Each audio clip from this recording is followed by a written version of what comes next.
পেটুৱে মাতৃ আৰু ভাতৃয়ে মিলি হত্যা কৰিলে হীৰকক। নিশা শুই থাকোঁতে হত্যা কৰা হ'ল হীৰকজ্যোতি দত্তক। কিয় নিজৰ পৰিয়ালৰ হাততে প্ৰাণ গ'ল হীৰকৰ। মানৱীয় প্ৰমূল্যৰ চূড়ান্ত অৱক্ষয় হৈছে এইখন অসমত। নিজৰ পৰিয়ালৰ হাততে প্ৰাণ বিসৰ্জন দিবলগীয়া হৈছে আপোনজনে। লাহোৱালত সংঘটিত নৃশংস হত্যাকাণ্ডই পুনৰ মানৱীয় সম্পৰ্কৰ অৱনতিৰ কথা দাঙি ধৰিছে। লাহোৱালৰ বকুলকাট গাঁৱত আপোন পৰিয়ালৰ দ্বাৰা প্ৰাণ বিসৰ্জন দিবলগীয়া হ'ল 22 বছৰীয়া হীৰকজ্যোতি দত্তই। হীৰকজ্যোতি দত্তক নিজৰ পিতৃ মাতৃ আৰু ভাতৃয়ে মিলি হত্যা কৰাৰ ঘটনাই এতিয়া জোকাৰি গৈছে সমগ্ৰ লাহোৱাল। কিয়নো অভাৱনীয়ভাৱে এই ঘটনাই সকলোকে এতিয়া আচৰিত কৰি তুলিছে।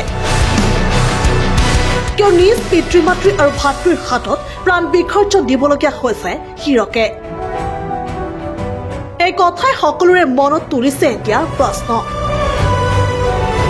জানিব পৰা মতে এটা বেচৰকাৰী প্ৰতিষ্ঠানত কৰ্মৰত হীৰকজ্যোতি দত্তই প্ৰায়ে ঘৰত অশান্তিৰ সৃষ্টি কৰিছিল। পিতৃ মাতৃক চলাই গৈছিল শাৰীৰিক আৰু মানসিক নিৰ্যাতন। আৰু সেই কথাতে অতিষ্ঠ হৈ শুকুৰবাৰে নিশা শুই থকা অৱস্থাতে তিনিও মিলি অতি পৰিকল্পিতভাৱে হত্যা কৰিলে হীৰকজ্যোতি দত্তক। এই ঘটনা পোহৰলৈ অহাৰ পাছত সম্প্ৰতি অভিযুক্ত তিনিওকে আৰক্ষীয়ে গ্ৰেপ্তাৰ কৰি জেল শাস্তিলৈ প্ৰেৰণ কৰিছে। শুনাটোতো মই শুনা কথা বাৰু। কালি ৰাতি মই ডিউটিত আছিলোঁ, তেতিয়াই মই গম পালোঁ। আৰু এতিয়া ৰাতিপুৱা মই এতিয়া আহোঁতে আপোনালোকক লগ পাইছোঁ, দেখিছোঁ। আৰু পৰিৱেশটো ইয়াত যিটো হৈছে শুনামতে এতিয়া মাক বাপেক আৰু সৰু ভায়েকে মিলি ঘটনাটো ঘটালে। তাৰ ডাঙৰ ককাইজনক হত্যা কৰিছে বুলি শুনিছোঁ। কিমান সত্যতা মই নাজানো।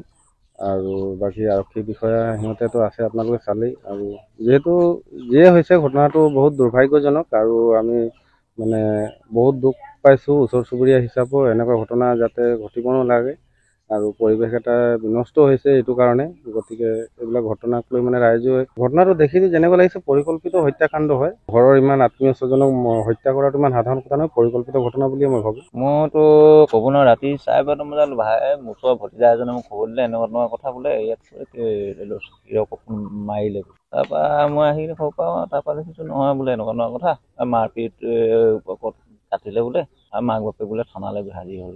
ইমানখিনিয়ে জানো। তাৰপৰা ভিতৰি কি হৈ আছে সেই কথাটো আমি ইয়াতে নহয়। আজি অলপমান দিনৰ আগত হৈছিলে কিবা ঘটনা এটা। তাৰপিছতচোন এতিয়া অলপমান দিন এনেকৈ ঘৰতে অহা যোৱা কৰি দেখিছোঁ। ধুনীয়াকৈ ল'ৰাটো আছিলে বা মাক বাপেকহঁতো আছিলে। তাৰ ভিতৰত যদি ভিতৰি কিবা হেৰি হৈ আছে আমি সেইখিনি কথা। ব্যুৰো ৰিপৰ্ট, প্ৰতিবিম্ব লাইভ।